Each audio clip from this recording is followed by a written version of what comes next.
inshuti y'umurongo wo kwezwa ari wo kwezwa cano, reka nongere ngushimire uburyo ubanye natwe kandi ukaba wahisemo kongera gukurikira ubutumwa bwiza dutambutsa kuri uyu murongo. Uyu munsi tugiye kurebera hamwe imigani nyigisho ya Kristo. Mbese ni impamvu ki Kristo yakundaga kwigisha cyangwa se gufasha abantu akoresheje imigani? Uwo muri kumwe muri iki kiganiro ni Kayishema Joel. Dusenge. Data wa twese uri mu ijuru, tugushimiye uburyo wongeye kuduha amahirwe yo kubumbura ibyanditswe byera. Data, turagusaba kugira ngo uyu munsi ijambo ryawe ritugire umumaro kandi bidatinze, ubwo uri hafi kwerekanwa mwa Imana, umuntu wese wakurikiye ubutumwa bwiza azabashe kugusanganira. Ngaho rero uduhe amahoro, uduhe imigisha, uduhe kukwitegura uko bikwiye mu izina rya Yesu. Amen. Kristo yigishirizaga abantu mu migani kugira ngo abacengezemo umugambi wamuzanye mu isi. Ibyo yabikoreye kutumenyesha imico ye y'ubumana no kutumenyereza uko imibereho yo mu ijuru iteye. Kristo yafashe kamere yacu aturana natwe.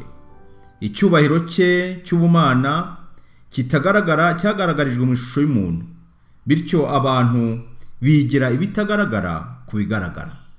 Mu nyigisho ze, Kristo yakundaga gukoresha ibintu byo ku isi abantu bamenyereye kugira ngo abasobanurire ukuri. Yesu yigishirizaga abantu mu migani, nk'uko tubibona muri Matayo igice cya 13 umurongo wa 34. Ibintu bisanzwe nibyo yakoreshaga yigisha iby'iyobokamana. Ibyaremwe n'ibyo abamwumvaga bahuraga nabyo mu buzima bwabo byari bifitanye isano n'ukuri kw'ibyanditswe. Ibintu Imana yaremye byerekana igitekerezo cyayo. Igihe Adamu na Eva bari bakiri mu murima wa Edeni, ibyaremwe byaberekaga ubwenge n'ubuhanga bw'Imana. Ariko bombi bamaze kwisha itegeko ry'Imana, ubwiza bwayo bwahise bukurwa ku byaremwe byose.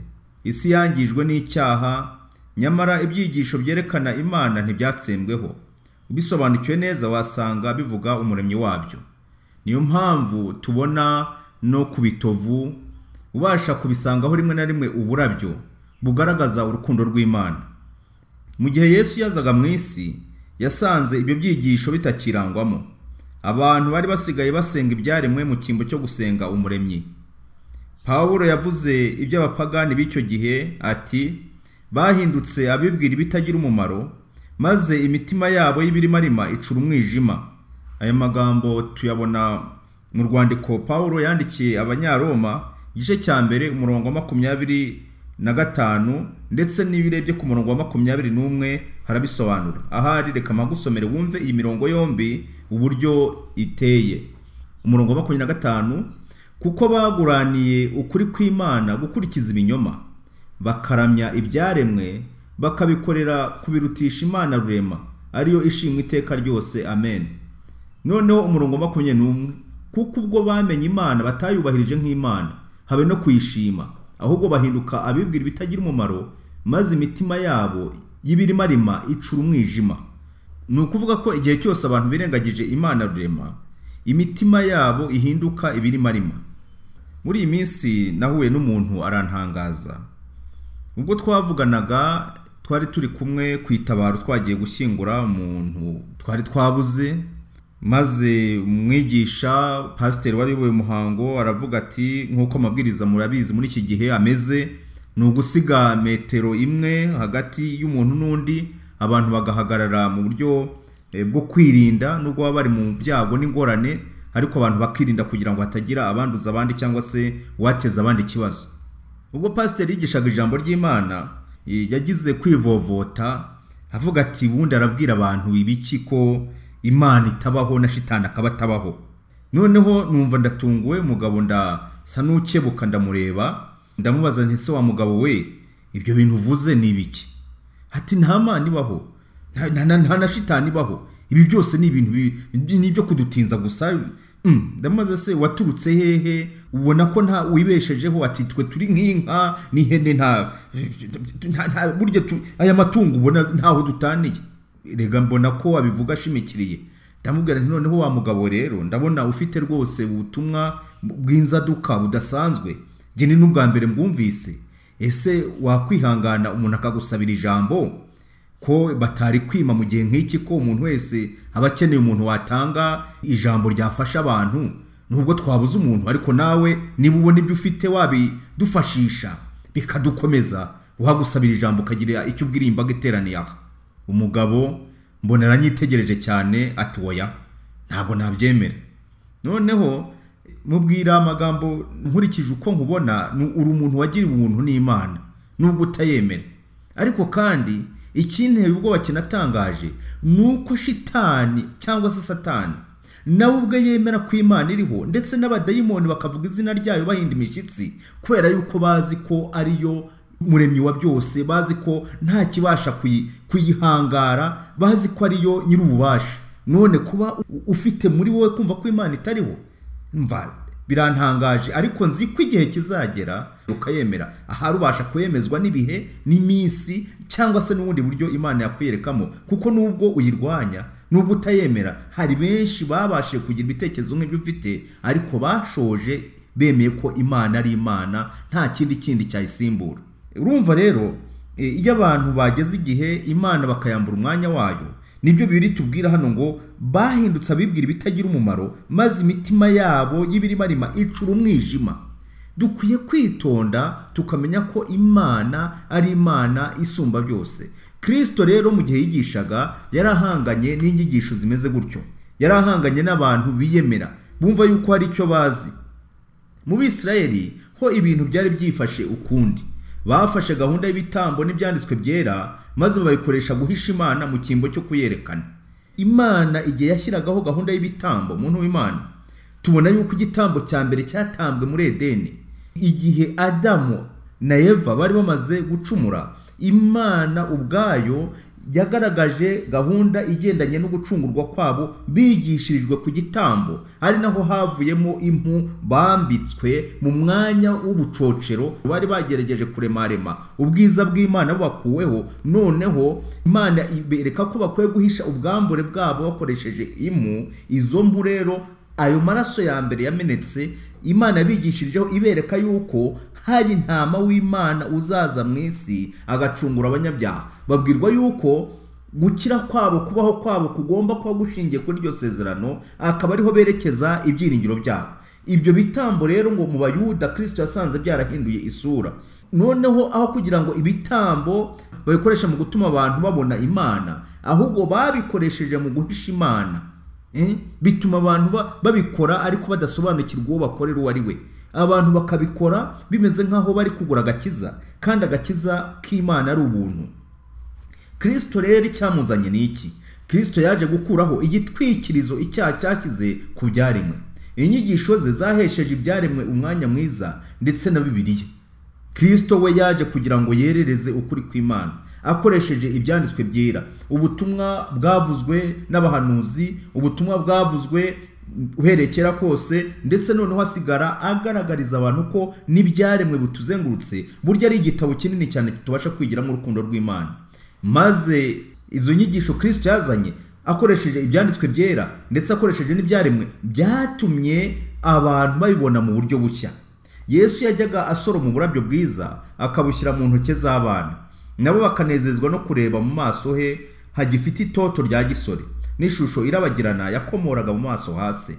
Maze akigisha ati, mutekereze uburabyo bwo mu gasozi uko bumera, ntibugira umurimo, ntibuboha imyenda, kandi ndababwira yuko Salomo mu bwiza bwe bwose atarimbaga nk'akarabyo kamwe ko muri bwo. Ariko Imana ubwo yambika ubwatsi bwo mu gasozi ityo buriho none, ejo bakabujugunya mu muriro, ntibizarushaho kubambika mwaba afite kwizera gukemwe? Aya magambo tuyabona muri Matayo igice cya 6 umurongo wa 28 kugeza wa 30. Kristo igihe yabaga abonye uburabyo yabonaga ko izo ndabo kuzitambukaho gutya gusa bidahagije. Muri iki gihe muzi ko hariho uburyo bwo bucuruzi bwagutse n'indabo ndetse zikaba zajya no mu mahanga. Igihe uzisoroma, niba wowe untegeye amatwi ukora muri iyo mirimo, igihe uzitunganya, jya utekereza uburyo Imana yambika izo ndabo ugasanga zifite impumuro nziza, zifite amabara meza atandukanye.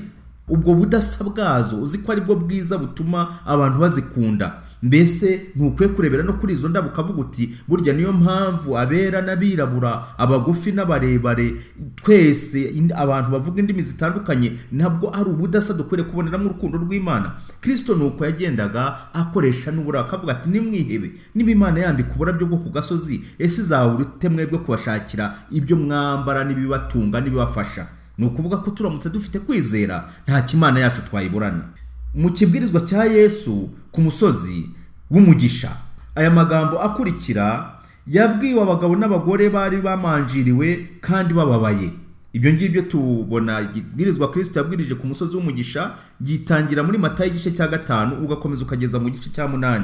Ahangaha niho yatangiye, ndetse bamwe uwo musozi babwise ngo ni umusozi w'abahirwa. Ariko nuvuga ngo ahangaha Kristo yahabwirije icyigisho gitangaje, ikibwirizwa ariko ngo abantu bari bazengurutse aho hari harimo abantu bamanjiriwe kandi bababaye. Ese muri iki gihe bwo ubona abantu batamanjiriwe? Mbese muri iki gihe ntabwo ubona hirya no hino ahatuzengurutse ko abantu bababaye? Yesu arangije ababwira amagambo y'ihumure, tubona mu gice cya 6 cya Matayo umurongo wa 31 kugeza 33 ati nuko ntimukiganyire mugira ngo tuzarya iki cyangwa ngo tuzambara iki, kuko ibyo byose abapagani babishaka, kandi so mu ijuru azi ko mukwiriye byose. Ahubwo mubanze mushaka ubwami bw'Imana no gukiranuka kwayo, nibwo ibyo byose muzabyongerwa. Ni ukuvuga ngo umuntu wese aho ava akagera icyo asabwa ni ukubanza kwiyunga n'Imana. Mubanze mushaka ubwami bw'Imana, mubanze mushake gukiranuka kwayo, ibindi byose kuko n'abadasenga Imana izi ko babikeneye, Imana izi ko n'inyoni zikeneye kubaho, ibyo byose n'ubundi tuzabyongerwa, bizaza ari inyongera. Kristo ashaka yuko twigira ku byaremwe nk'uburabyo n'ibindi. Kristo yarebaga kure mu bitekerezo, ku buryo yari afite ubuhanga bwo gusobanuza ibyaremwe ukuri yigishaga. Kristo yigishaga abantu akoresheje amagambo yumvikana, ariko mu mitima imwe n'imwe ukuri yabagezagaho ntikwashoraga imizi. Yaravuze ati igituma mbigishiriza mu migani ni uko iyo barebye batitegereza, niyo bumvise batumva kandi ntibasobanukirwe, nk'uko tubibona muri Matayo igice cya 13 umurongo wa 13. Ibyo rero Kristo akaba yarabikoraga mu buryo bwo kugira ngo bagire umwanya wo kongera kwibaza no gutekereza ibyo yababwiye, bagende basesengure, bacukumbure, bavuga batari ko hayashaka kuvuga iki. Uko kubitindaho rero bigatuma byibuze hari agasigisigi kabasha kuboneka bite nuko bongeye bakagaruka kuri cya kintu, kuri bya bindi yavuze bakabigarukaho mu biganiro byabo. Yesu yateraga abantu amatsiko agatuma bashishikara. Ababaga bafite inyota y'iby'Imana cyangwa se gusobanukirwa ijambo ry'Imana bahitaga basobanukirwa n'amagambo ye. Nanone habagaho ibihe Kristo yavugaga ubutumwa abatamukeneye ntibasobanukirwe, ariko inyigisho ze yazishyigikizaga ibintu bisanzwe byo mu buzima, ibyabaye n'ibyaremwe, maze abantu bose bakamurangarira. Icyakora imitima yose yugurirwaga Mwuka Muziranenge yakiraga inyigisho ze inezerewe, ibyari ubwiru kuri bo bakabisobanukirwa. Kristo yakoraga ku buryo umuntu wese ahabwa amahirwe angana n'ayundi. Nta muntu wabaga afite amahirwe aruta yundi, ahubwo bamugiraga imbere bose babaga bafite amahirwe angana. Mbese muntu w'Imana uzi ko burya iyo tugeze igihe tumumbuye ibyanditswe byera cyangwa se tukaba twumva ijambo ry'Imana twese amahirwe abangana. Imana ikikora Mwuka Muziranenge iyo umwemereye agufasha gusobanukirwa n'ubukene bwawe, ugasobanukirwa n'icyo ukwiye gukora kugira ngo ugendere mu bushake bw'Imana. Kubwo gukoresha ubusobanuro butari bumwe byatumye Yesu ategerwa amatwi na benshi. Abamuteze amatwi bose barafashijwe. Abicisha bugufi n'abanyabyaha ruharwa bashimishwaga no kumva ijwi rye ry'impuhwe n'ubugwaneza. Mbese iyo uvugira Imana ntugira abo uhahamura cyangwa se uhungabanya, bigatuma kumva iryo jambo rikiza kuri bo nta mwanya bifite, ndetse bigasa naho kwegera Imana bayihunga. Kristo we siko yabikoraga, ahubwo abantu bose, inzego zose, byiciro byose biyumvaga muri iryo jambo, bakumva yuko bakwiye kurushaho gutega amatwi kugira ngo bumve ikindi gikurikiraho. Ni nako muri iki gihe cyacu byari bikwiye kumera, kuko usanga hari abantu bazinutswe gahunda zo gusenga bitewe n'abigisha, bigasa naho abantu bafashe Imana nk'ingome, kandi ibyo nta handi bituruka, ni umugambi wa Sekibi Satani kugira ngo agaragaze Imana nk'inyamwaga n'inyagitugu. ndetse rimwe na rimwe abandi bakitwaza ijambo ry'Imana bakagira uburyo bahohotera abantu kandi bidakwiriye. Imana ni urukundo. Kristo yagaragaje urukundo ari mu isi. Kristo yagaragaje impuhwe, agaragariza abantu ubugwaneza.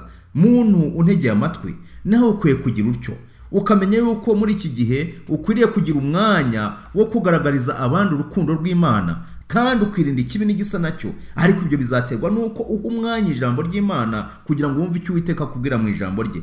Hari indi mpamvu yamuteraga kwigishiriza mu migani. Yesu yabuzwaga amahoro n'abatambyi, abakuru, abategetsi n'abandi bapfobyaga inyigisho ze, bakamuhora iruhande bagenzwa no kumurega. Abatasi bamuhoraga iruhande bamwoga runono kugira ngo bumve ko hari ijambo bamwumvana ryabaho uburyo bwo kumuciraho iteka no gucecekesha wasaga n'ushagawe n'isi yose. Muri iki gihe cya none hari benshi bashobora kuba bafata umwanya wabo wo kugira ngo bagenze abavugiramana. Muntu w'Imana ntabwo uwo murongo ari muzima, ahubwo kora ku buryo ijambo ry'Imana igihe rivugwa, shakisha icyagukiza muri iryo jambo ry'Imana rivugwa, kuko nibyo bizakugira umumaro cyane. Kandi umusengere uvuga uti mwami mufashe, ubwo agize umwanya wo kugira ngo agire icyo atugezaho mu izina ryawe umukoresheje, mufashe kugira ngo ibimusohokamo bibashe kutwubaka kandi bitwubakane nawe. Ari we uvuga, natwe dutegeye amatwi iri jambo tuzakirizwa iwawe. Nguko uko abantu b'Imana, abaturage ba none isi ikeneye bagombye kuba bameze. Abantu bazima bagomba kurindira icyo Imana izakora kugira ngo ihembure isi ya none, kugira ngo itabare abantu ba none. Nuko bakwiye guha Imana umwanya wa mbere. Imana bwa mbere, nimero ya mbere ikaba Imana, ibindi bikaza bikurikira. Kristo ati mubanze mushaka ubwami bw'Imana no gukiranuka kwayo, nibwo ibindi byose muzabyongerwa. Umukiza yavugaga ukuri mu buhanga ku buryo abarezi be baburaga icyaha bamushinja mu nama nkuru y'Abayuda. Yakoreshaga imigani icyaha imirimo mibi y'abari mu myanya yo hejuru. Iyo Kristo atavuga ukuri mu migani, abanzi be baba barakomye mu nkokora umurimo we mbere y'igihe. Ariko yacengeje ukuri mu buhanga ku buryo abari babukeneye bafashijwe n'inyigisho ze. Hari igihe abantu bashaka kugira ngo badukane inyigisho ubona nagereranya z'amahangura zidasanzwe, bakumva ko ari bwo buryo bwo kwemeza abantu, ariko ntabwo icyari ngicyo ari cyo kigenderewe. Ahubwo ngo ubutumwa bukwiye gutangwa ku buryo bukiza imitima. Ntabwo ari ubutumwa bwo kugaragaza ko uri igihangange, uri umuntu wakataraboneka, uri umuntu ufite ubutumwa budasanzwe. Oya, Imana iyo iganira n'abantu igenda mu buryo bumva, mu mvugo bumva, mu mibereho babasha kubona, mu bibazengurutse, ikabigishiriza muri ibyo ngibyo bifatika. Umukiza wacu ni uko nguko yakoraga. Ariko Kristo yacengeje ukuri mu buhanga ku buryo abari babukeneye bafashijwe n'inyigisho ze. Yacengeje ukuri mu mitima y'abantu akoresheje ibyaremwe n'ibibaho muri ubu bugingo. Abantu bamenya Imana ihoraho n'imbaraga zayo. Imana rwose idufashe muntu w'Imana. Imana ikugire neza wowe unkurikiye, kugira ngo twigane umuremyi wacu. Iyo turebye mu Baroma igice cya mbere umurongo wa 20, hari amagambo adufasha, kuko bitaboneka byayo ari byo bubasha bwayo buhoraho n'ubumana bwayo bigaragara neza uhereye ku kuremwa kw'isi, bigaragazwa n'ibyo yaremye kugira ngo batagira icyo kwireguza. Ijambo ry'Imana riragaragara, ukuri kw'Imana kuragaragara uhereye ku kuremwa kw'isi kugeza ubwo Kristo azagaruka. Ibituzengurutse byose tubasha kuboneramo urukundo rw'Imana, imbabazi zayo, ineza yayo, kandi tukabona yuko Imana aho kutugwa nabi ahubwo itugaragariza ineza yayo, urukundo rwayo itwireherezaho kugira ngo turusheho kwitegura ubwo Kristo azagaruka tuzabashe kumusanganira. Nkwifurije kugira ngo ugire imyiteguro myiza. Nkwifurije kugira ngo Kristo niyerekanwa nawe uzabe mu bahiriwe, maze twese tuzazamuka iki kirere tumusanganiye ku bicu byo mu ijuru. Uwiteka kugire neza mu izina rya Yesu. Dusenge. Data wa twese uri mu ijuru, tugushimiye ijambo ryawe uburyo rihumurije rikatwereka ko Kristo yagiye akoresha uburyo bwose bushoboka kugira ngo afashe abantu bo mu nzego zose. Ntawe yigeze yirukana, ntabwo yigeze agira abo yamagana, nta nabo yahungabanyije, ahubwo ashaka umuntu wese wemera kugura umutima mwa Imana abasha kuzaba umuragwa w'ubwami bw'Imana. dufashe natwe muri iki gihe kugira ngo ubuzima bwacu ubuzima bukwitegura kandi bidatinze ubwo Kristo azerekanwa tuzabashe kumusanganira. Wategeye amatwi wese iri jambo ndamusabiye ngo umuhe amahoro mu mutima, umweze, umutunganye, umuhe imigisha mu byo yerekejeho amaboko, kandi data mwiza tukugire nyambere. Niko gusenga kwacu mu izina rya Yesu, amen.